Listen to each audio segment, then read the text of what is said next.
যেন কতকাল সেই মুখে হাসির ছোঁয়াটা লাগেনি। এত ভার, এত বিমর্ষ চেহারা দেখে দুঃখ পেলেন মার্জা।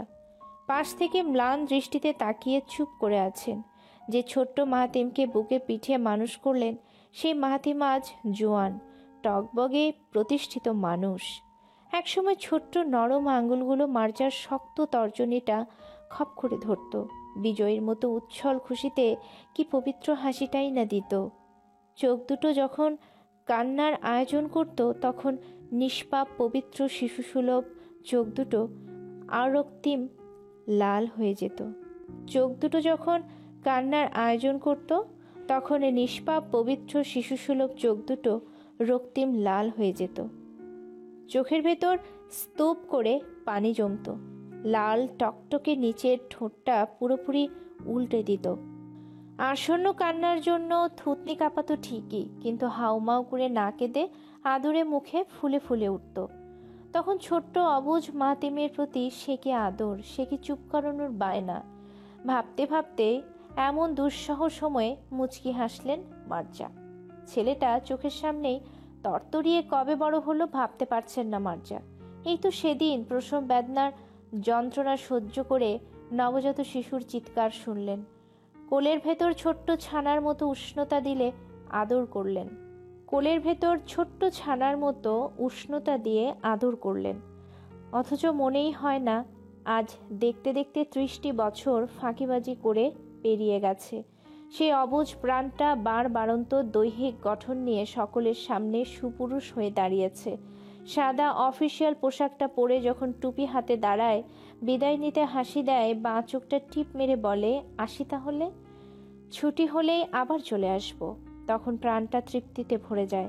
চোখটা বন্ধ করে মাথাটা বামে কাত করলেন মার্জা। ধীরে ধীরে ওড়না দেয়া মাথাটা ছেলের শক্ত বাহুর কাছে ঠেকালেন। ডান বাহুতে ভার অনুভব করল মাহাতিম।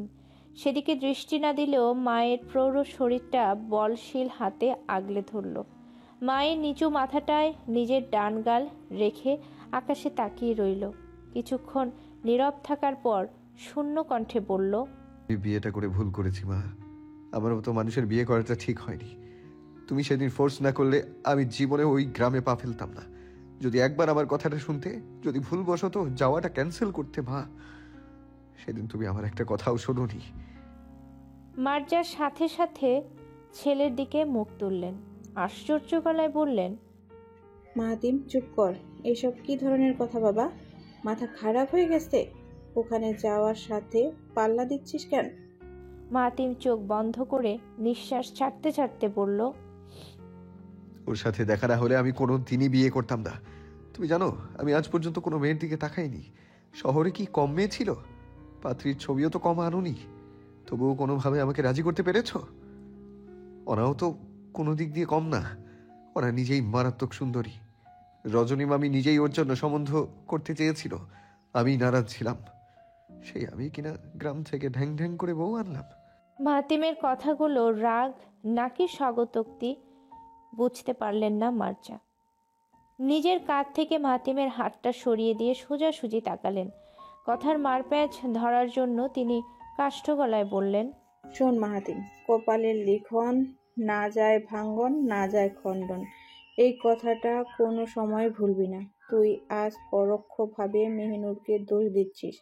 কথায় কথায় বারবার বিয়ের ভুল ধরছিস। সেদিন কিন্তু তোর ইচ্ছেতেই বিয়েটা হয়েছিল। আমি এক কথাও অস্বীকার করব না, ওই বাড়ির ছোট মেয়েকে আমার ভালো লাগতো না। কিন্তু মনে রাখবি, আমি নিজের মর্জি তোর উপর কোনো দিন খাটাইনি। মা হিসেবে তোর উপর অবশ্যই আমার হক ছিল। চাইলে তোকে ধরে বেঁধে ঠিকই বিয়ে পড়াতে পারতাম। আমি ওইসব ধার দিয়ে যাইনি। তোর বাপের নেচার আমার সামনে দেখাতে আসবি না। ওই বাপ মরা মেয়ের উপর জুলুম করলে তোর কপালে শনি আসতে দেরি নেই। এতিমের উপর কষ্টের ঘাত দিতে চাস না। তুই যদি আদর্শ ভাগ রাখিস, আজীবন একটা সৎ বউ সঙ্গ পাবি। তোর আজকের কথাবার্তা কিন্তু আমার কাছে সোজা লাগলো না। মনে মনে যেটার আশঙ্কা করছি ওটা ভুলেও করবি না মাহাতিম। তীব্র ক্ষোভে উত্তরটা দিতে গিয়ে নিজেকে সামলালো মাহাতিম। মায়ের দিকে সেও ঝাঁঝালো দৃষ্টিতে তাকালো। ঢোক গিলে সবটুকু ক্ষোভ ভস্ম করেও শান্ত হলো না সে। ভেতরের দপদপানি রাগটা মুখ ফসকে বাজেভাবে বেরোলো, যেটার দূরদর্শিতা সম্বন্ধে মাহাতিম কল্পনাও করতে পারল না। মাহাতিম বুঝতেই পারল না অজান্তেই কত বড় দুর্ভোগ সে নিজের প্রতি টানল। সে ক্রোধের গলায় রাখো মেজাজে বলল, ওই মোল্লা বাড়িতে না গেলে শান্তিতেই থাকতে মা। তোমার জন্য ওই বাড়ির। ভ্রু কুচকে থমকে গেল মাহাতিম। মার্জার মুখ ও দৃষ্টি এখন ছাদের দরজার দিকে স্থির। মায়ের অমনোযোগ অবস্থা দেখে ক্ষুব্ধ হলো সে। মা কিসের জন্য দরজায় তাকিয়ে আছে? তার কথা শুনছে না কেন? কি দেখছে ওদিকে? সেটা দেখতে গিয়ে নিজেও সেদিকে মুখ ফেরালো মাহাতিম। তৎক্ষণাৎ প্রচণ্ড বিস্ময় ও আশ্চর্যে চোখ বড় করে ফেলল। ভীষণ ঘাবড়ে গেল সে। একবার মায়ের ভীতিগ্রস্ত মুখটার দিকে তাকালো, এরপর তাকালো দূরের দরজার দিকে। অন্ধকার হলেও দরজা ধরে সে দাঁড়িয়ে আছে। তাকে চিনতে পেরে ঢোক গিলল মাহাতিম। খুবই দুর্বল ভঙ্গিতে ছেলের দিকে মুখ ঘোরালেন মার্জা। ছেলের নিষ্কম্প দৃষ্টি দেখে অতি নিচু সুরে বললেন, ও যদি কাঁদে মাহাতিম, তোর কপালে নিশ্চয়ই দুর্গতি আছে। তুই যেই কথাগুলো বললি ভুলার মতো না। শাসানো বাণী নিক্ষেপ করে গটগট পায়ে চলে গেলেন মার্জা। যাওয়ার অভিমুখে পা থামিয়ে মেহনুরের দিকে তাকালেন। লজ্জায় নত মুখে মেহনুরের মাথায় হাত রাখলেন তিনি। নিচু সুরে নরমভাবে হাত বুলিয়ে বললেন, দাঁড়িয়ে থাকবি, ঘুমাবি না? কতখানি সময় পেরিয়ে গেছে জানা নেই মেহনুরের। বুকের ভেতর চাপা নিঃশ্বাস পৃষ্ঠ করে দাঁড়িয়েছিল সে। কথা শোনার ইচ্ছে না থাকলেও সব কথা শুনেছে। মেহনুর রাগত ভঙ্গিতে রক্তিম চাহনিতে মাহাতিমের দিকে তাকালো। কেবল এক পলকের জন্য দেখল, এরপর দৃষ্টি নামিয়ে অবান্তর চিন্তা থেকে শান্ত হলো সে। প্রশ্ন শুনে ফিকে হাসি দিয়ে বলল, ঘুম তো আসার কথা না মা, আমাকে মাফ করবেন। না চাইতেও আপনাদের কথাগুলো শুনে ফেলেছি। যতদূর বুঝলাম এই বাড়ির জন্য আমি দুর্ভাগা কপাল এনেছি। এই কপাল কাউকে সুখে থাকতে দেয়নি, কাউকে শান্তিতে থাকতে দেয়নি। আবার কথাটা বলেই থামলো মেহনুর। সরাসরি কথাটা জায়গা মতো ছুঁড়ে ফের বলতে শুরু করলো, আবার এটাও ইঙ্গিত পেলাম আমি অন্যের কাজে ঝামেলা বাড়াচ্ছি। এসব শোনার পর আমি কিছুই বলবো না। আপনি যদি মনে করেন আমার জন্য এসব কিছু হচ্ছে, আপনি সোজা সাপটা বেরিয়ে যেতে বলবেন। আমি চুপচাপ আম্মা আর বড় মার সাথে চলে যাব। পা ঘুরিয়ে ছাদের সিঁড়িতে পা রাখলো মেহনুর। ছাদের উঠোনে কাউকে হন্যে হয়ে খোঁজার চিন্তা আপাতত শেষ। দ্রুত পায়ে সিঁড়ি দিয়ে নামছিল মেহনুর। একবারও পেছন ফিরে তাকালো না, দেখল না দুটো মানুষ কিভাবে হতবাক হয়ে দাঁড়িয়ে আছে। প্রচণ্ড জেদ, এক বুক রাগ, অত্যাধিক ক্ষোভ নিয়ে সিঁড়ি দিয়ে নামলো মেহনুর। শাড়ি ধরে এক দৌড়ে রুমের ভেতর এসে ঢুকলো। চোখ থেকে ঝরঝর করে তপ্ত ফোঁটা পড়লেও রাগে সবকিছু অসহ্য লাগছে। সবকিছু তছনছ করার প্রবল ইচ্ছে জেগেছে। এমন পৈশাচিক ইচ্ছার উদয় কখন কিভাবে জেঁকে ধরল বুঝতে পারেনি মেহনুর। সমস্ত রাগ মনের ভেতর গুটি পাকিয়ে সোজা বিছানায় এসে বসল। 2 মিনিট ডিম লাইটের আলোতে ফ্লোরের দিকে তাকিয়ে রইল। সাদা চকচকে টাইলসটা নীলচে আলোয় দীপ্যমান। ফ্লোরের উপর গোল গোল ফোঁটা টপ টপ করে পড়ছে। নীল আলোটা ফোঁটা ফোঁটা বিন্দুর উপর প্রতিচ্ছবি ফেলেছে। মেহনুর ধ্যানের মতো এক দৃষ্টিতে ফ্লোরের দিকে স্থির ছিল। ঝিরিঝিরি বৃষ্টি ফোঁটার মতোই ফ্লোরটার জমিনে অশ্রু ফোঁটা ঝরল। নাক টেনে ঢোক গেল মেহনুর। 2 হাতের তালুয় সিক্ত চোখ দুটো কঠিনভাবে ডলে মুছল। বিছানা থেকে উঠে ওয়াশরুমে নিজেকে আবদ্ধ করল সে। বেসিনের সামনে ট্যাপ ছেড়ে মুখে পানি ছিটা দিল। হাতের কবজিটুকু ট্যাপের নিচে ধুতে থাকলে কানে দরজা খোলার শব্দ পেল। একটুও বিচলিত না হয়ে ওয়াশরুম থেকে স্বাভাবিকভাবে বেরোলো সে। আর চোখে দেখতে পেল মাহাতিম ড্রেসিং টেবিলের সামনে দাঁড়িয়ে আছে। 2 হাতে কালো টি শার্টটা খুলে ফেলছে। সঙ্গে সঙ্গে চোখ সরালো মেহনুর। তোয়ালেতে ভেজা মুখ মুছতে মুছতে আলমারির কাছে গেল। সোনালি রঙের হাতলটায় হাত রাখতেই পেছন থেকে কাটকাট বলে উঠল, মাহাতিম। কোথাও গুরুত্বপূর্ণ কথা চললে সবসময় নক করে ঢুকতে হয়, কথাটা মাথায় রাখবে। দ্বিতীয়বার রিপিট করব না। সোনালি হাতলটা 5 আঙ্গুলে খাবলে ধরল মেহনুর। হাতলটা যদি নাজুক কোনো বস্তু হতো তাহলে এক্ষুনি সেটা গোড়ার থেকে আলগা হয়ে যেত। মেহনুর চোখ বন্ধ করে ভারী নিঃশ্বাস ছেড়ে একটানে দাঁড় খুলল। শাড়ির ভাঁজ থেকে খয়েরি মলাটের ডায়েরি টেনে বের করলো। পাশ থেকে নীল কালির কলমটা বের করতেই আবারও পেছন থেকে বলে উঠল মাহাতিম। এবার অনেকটা আদেশের সুরে সূক্ষ্ম দাপটে বলল, হোয়াইট স্ট্রিপের শার্টটা দাও। একবার ভাবলো কথাটা আমলে নেবে না। পরক্ষণে চুপচাপ বাঁ দিকের দাঁড়টা খুলে টি শার্ট বের করলো মেহনুর। মাহাতিম তখন শেভিং টুলস বের করতে ব্যস্ত। শেভিং ফোম, ইলেকট্রনিক রেজার, হেয়ার ট্রিমার নিয়ে ওয়াশরুমের দিকে ছুটল। মেহনুর টি শার্টটা হাতে না দিয়ে বিছানায় রেখে চলে যাচ্ছিল। দরজার কাছাকাছি যেতে না যেতেই ওয়াশরুম থেকে প্রচণ্ড জোরে ঝংকার উঠল। মেনুর। শব্দের তীব্রতায় টালমাটাল হলো সে। চোখ তুলে ওয়াশরুমের দিকে তাকাতেই আরেকবার চেঁচিয়ে উঠল মাহাতিম। কানে শুনতে পাও না? ওয়াশরুমের খোলা দরজার দিকে তীব্র দৃষ্টি ফেলে এগিয়ে চলল মেহনুর। দুই মেরুর মধ্যে উত্তপ্ত হাওয়া ছোটাছুটি করছে। মধ্যবর্তী স্থূলতা কবে মিটে যাবে কেউ জানে না এখন। একজনের মধ্যে অসম রাগের নীরবতা চলছে, অন্যজনের মধ্যে প্রকাশ্য ক্রোধের ছোবল ঝরছে। মাহাতিমের মুখে অপ্রাসঙ্গিক কথা, ইঙ্গিতপূর্ণ খোঁচা, নিজেদের মধ্যকার সম্পর্কের প্রতি তিক্ত বিষ, সবকিছু দেখে নতুনভাবে ভাবনায় ডুবেছে মেহনুর। হয়তো মাহাতিম মুখে কিছু না বললেও আকারে ইঙ্গিতে মাহাদির জন্য তাকেই দায়ী করছে। অব্যক্ত কথার আভাসে আজ পুরোপুরি সে এই বিষয়ে নিশ্চিত। তাই নিজের দিকটা নিয়ে সাফাই গাওয়ার জন্য সবকিছুই বৃথা লাগছে। অন্যদিকে মাহাতিমের ভেতর শুধু এটুকু বিষয়ই রাগ, মেহনুর কেন অভদ্রভাবে কথাগুলো শুনল। মাহাতিম একান্তই নিজের মায়ের কাছে মনের ঝাঁঝালো কথাগুলো ব্যক্ত করেছে, যে কথাগুলো শুধু মাকেই অনায়াসে নির্বিচারে বলতে পারে। সেখানে তৃতীয় ব্যক্তি হয়ে কেন চুপ থেকে কথাগুলো শুনল? এ কি সভ্য মস্তিষ্কের কাজ? কোনো বিবেক বুদ্ধির মানুষ এসব করে? কথাগুলো হয়তো ওরকম মেনে বলেনি মাহাতিম, কিন্তু কথার বিশ্রী ফলাটা বিশ্রীভাবে আঁচড় কেটেছে। মেহনুর ওয়াশরুমের কাছে যেতেই মাহাতিম তিক্ত গলায় বলল, শার্টটা আমার হাতে দেওয়ার কথা ছিল, বিছানা থেকে তুলে ওটা এখানে নিয়ে এসো। গাল দুটোয় শেভিং ফোম লাগিয়ে মাহাতিম ইলেকট্রিক সেকশন দেখছে। প্লাগটা সকেটের হোলে ঢোকাতেই মেহনুর টি শার্ট এনে দাঁড়ালো। হাত বাড়িয়ে টি শার্ট এগিয়ে চুপ করে দাঁড়িয়ে থাকলো। আয়নার গম্ভীর দৃষ্টি ফেলে বাঁ হাতে রেজার চালাচ্ছে মাহাতিম। মেহনুরের দিকে এক বিন্দু লক্ষ্য না করে ওর দিকে ডান হাত এগিয়ে দিল।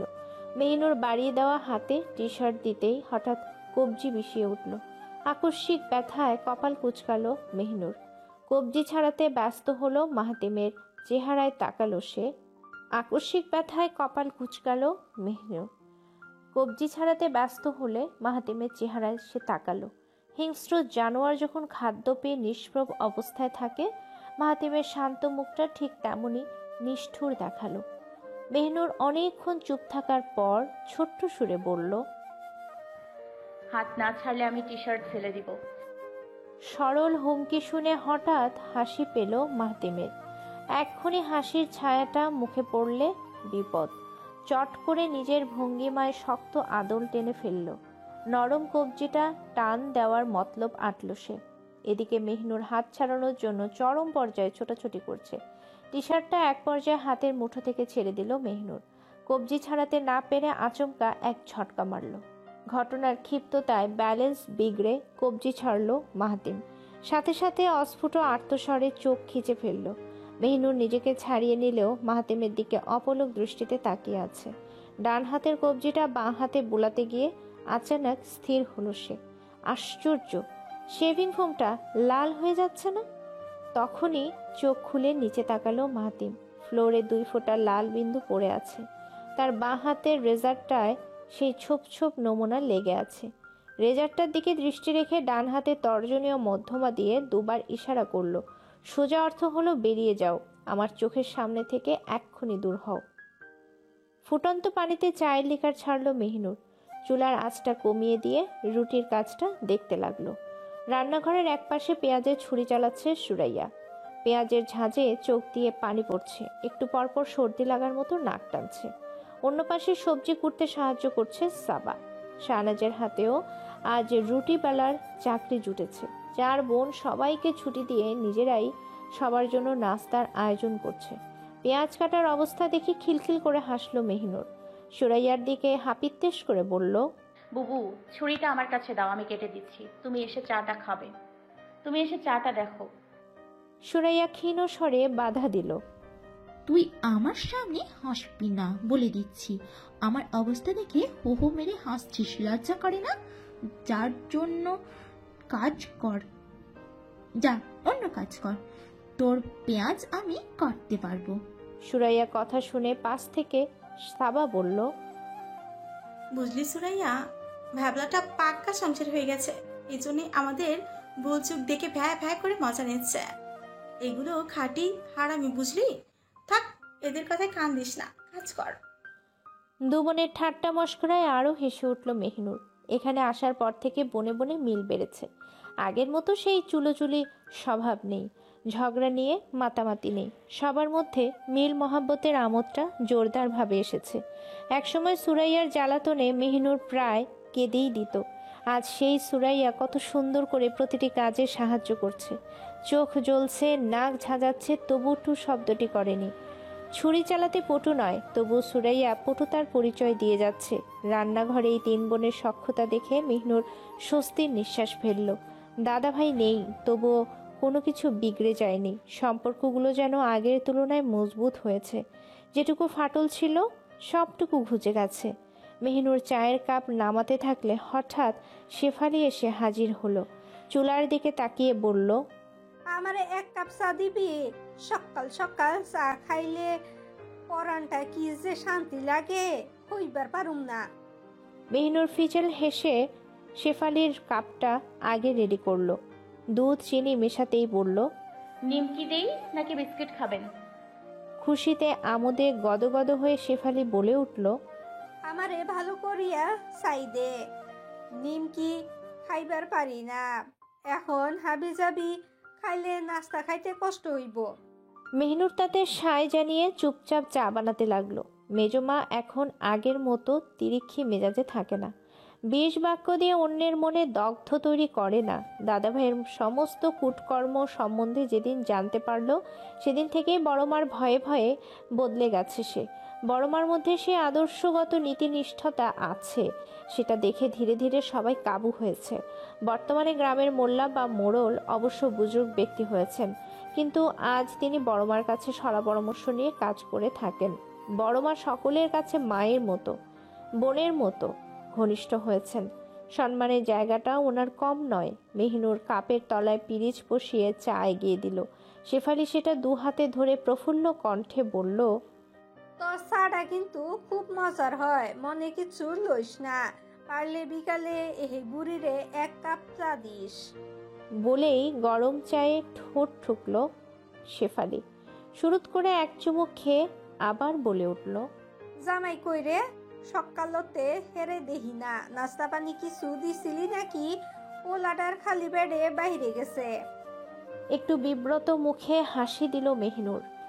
ভোরের ওই ঘটনার পর আর মুখদর্শন হয়নি।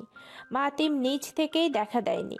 অন্য সময় হলে রান্নাঘর থেকে সবাইকে তাড়িয়ে নিজে আড়ি গেড়ে বসত। শেফালির উত্তরে স্বাভাবিক মুখে বলল, মাতিম বাইরে দৌড়তে গিয়েছে। শেফালি রান্নাঘর থেকে চলে গেলে নাস্তার বন্দোবস্ত সারল। সব আইটেম ডাইনিং টেবিলে সাজিয়ে এসে দুপুরের খাবারে ব্যস্ত হলো। সংসারে হলে বুঝি এই এক দুশ্চিন্তা, আজ কি রান্না করব, কোন পদ করব, খাবারটা সবার ভালো লাগবে তো? সবার খাওয়া শেষে খেতে যাবে মেহিনুর। সিঙ্কের নিচে গ্লাস ধুচ্ছে সে। তখনই পেছন থেকে ব্যস্ত পায়ে শাহনাজ এসে ঢুকলো। খালি জগটা ভরার জন্য ফিল্টারের ট্যাপ ছাড়তেই বলল, মেহরুন ভাইয়া অবস্থা দেখেছিস?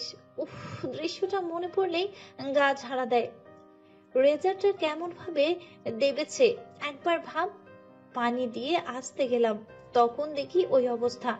তুই চটপট হাতে কাজটা সেরে খেতে আয়, তোর শাশুড়ি কিন্তু চেঁচাবে। জগটা পানি ভর্তি করে চলে গেল শাহনাজ। রান্নাঘরটার ভেতর শূন্যতা ছেড়ে গেল সে। মেহিনুর মুখ ফিরিয়ে খালি দরজাটার বাইরে তাকালো। মাহাতিমকে এখান থেকে দেখা যাচ্ছে না, তার মানে মাহাতিম খেতেও নামেনি। বেখাপ্পা ধাক্কাটার জন্য ধিক্কার দিতে মন চাইছে।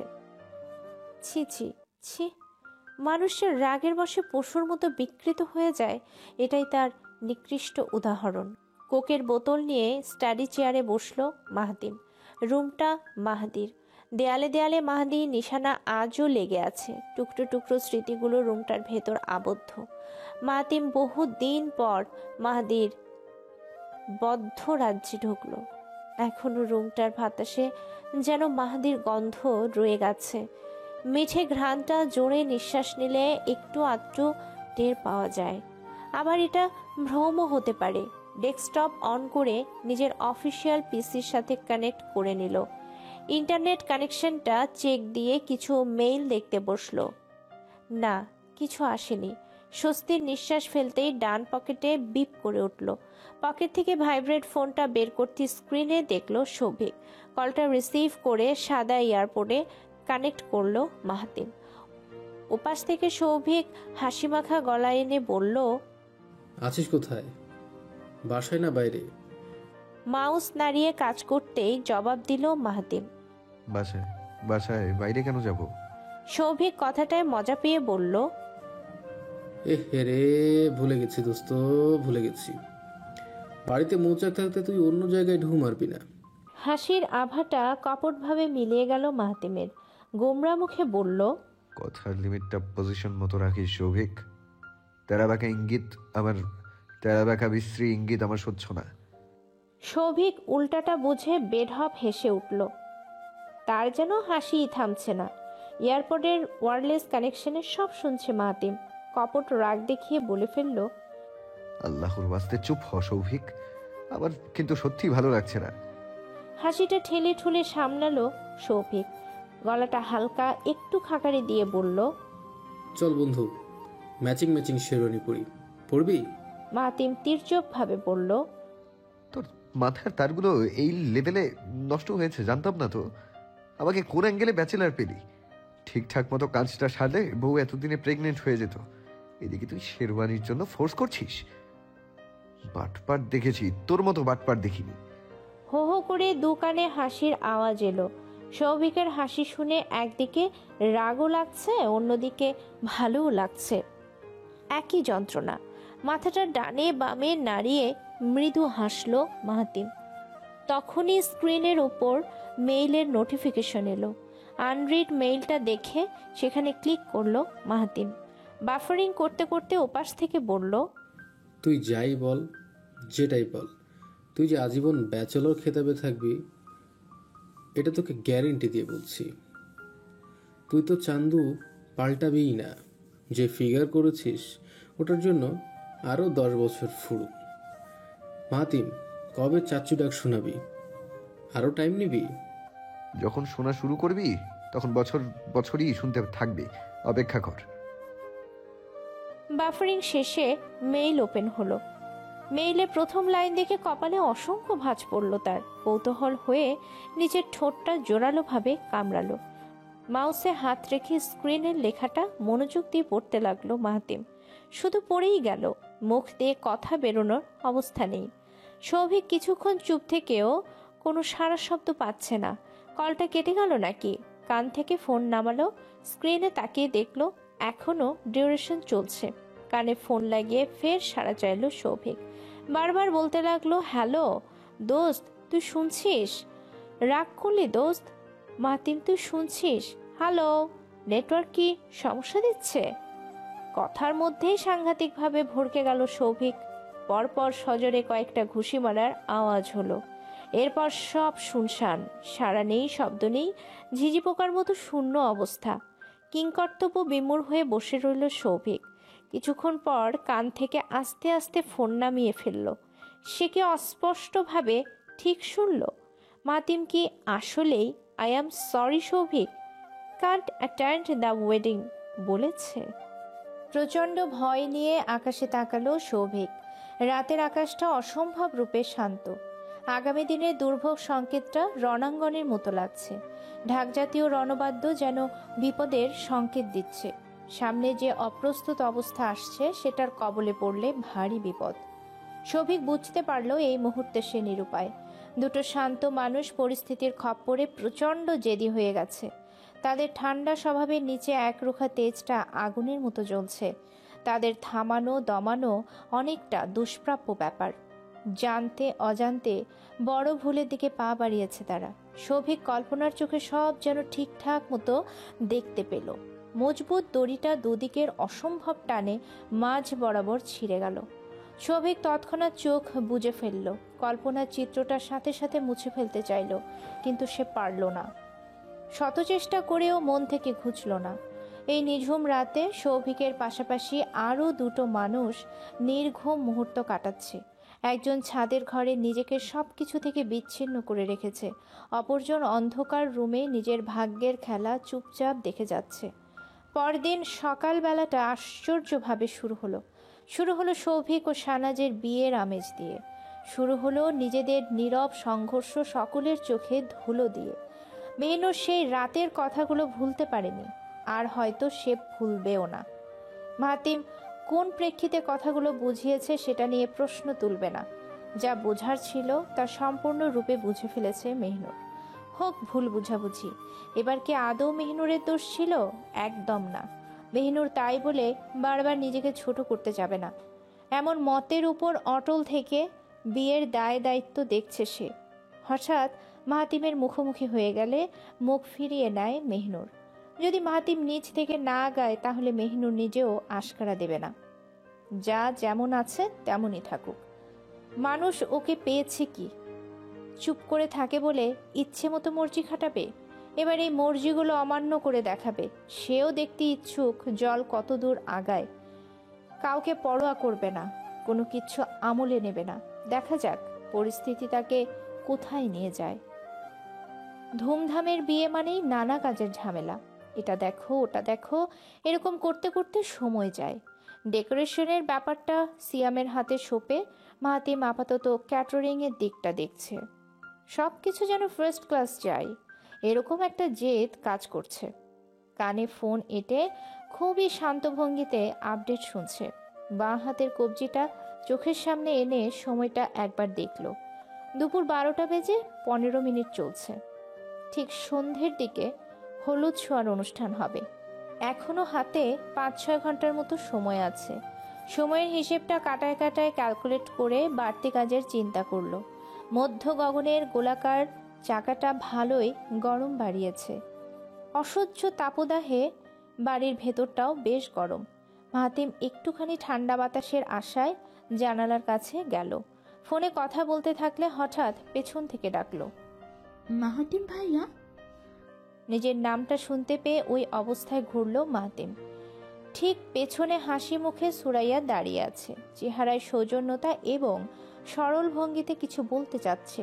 2 মিনিট পর কল দিচ্ছি বলে কলটা কাটলো মাহাতিম। সুরাইয়ার হঠাৎ আগমন দেখে একটু অদ্ভুত লাগছিল। পুরনো ব্যাপার স্যাপার ভুলে গিয়ে স্বাচ্ছন্দ্য গলায় বলল, কিছু বলতে চাচ্ছ? মাথাটা হ্যাঁ সূচকে নাড়িয়ে স্বাভাবিক হলো সুরাইয়া। সহজ ভঙ্গিতে বলল, আমার পুরনো ভুলগুলোর জন্য দুঃখিত ভাইয়া। এক সময় আপনাকে প্রচুর বিরক্ত করেছি। আপনাকে মেহনুরকে কম জ্বালাতন করিনি। এখানে আসার পর থেকে আপনার কাছে কথাগুলো বলতে চাইছিলাম, কিন্তু আপনি শাহনাজ বুবুর জন্য ব্যস্ত হয়ে আছেন। সবার সামনে এই কথাগুলো বলতে আমার অস্বস্তি লাগতো, এজন্য এই ফাঁকে আপনাকে বলতে এলাম। কিছুক্ষণ চুপ থাকার পর হাসলো মাহাতিম। ফোনটা বাঁ পকেটে ফেলে নির্ভর কণ্ঠে বলল, আগে কি করেছো না করেছো ওসব কথায় মাটি দাও। এখন যেমন আছো সবসময় তেমনই থেকো। ক্ষমাটা ওর কাছে চাইলে আমি ব্যক্তিগতভাবে খুশি হব। ওকে বলা মানেই আমাকে বলা। অনেকটা আক্ষেপ মুক্ত হয়ে হাসি দিল সুরাইয়া। এতদিন ভয়ে ছিল কথাগুলো কিভাবে পেশ করবে, কিন্তু এখন সবকিছু বলতে পেরে বুকের পাথর সরে গেছে। এক অদ্ভুত অপরাধী মন খচখচ করছিল, যেটা এখন নেই। মাহাতিমের সামনে দাঁড়িয়ে কথা বলবে, এটা চিন্তা করলেই ভয়ে বুক কাঁপত। এখন কেন জানি জড়তা কেটে গেছে। মাহাতিম কিছু মনে করার ভঙ্গিতে তৎক্ষণাৎ ট্রাউজারের রাইট পকেটে হাত ঢুকালো। কালো ওয়ালেটটা মুঠোয় নিয়ে বাহির করতে ভেতর থেকে কার্ড টেনে নিল। ওয়ালেটটা পুনরায় বন্ধ করে পকেটে রাখলে কার্ডটা সুরাইয়ার দিকে বাড়িয়ে দিল। 2 আঙ্গুলের ফাঁকে ধরে রাখা কার্ডটায় উজবুকভাবে তাকালো সুরাইয়া। প্রশ্ন গলায় বলল,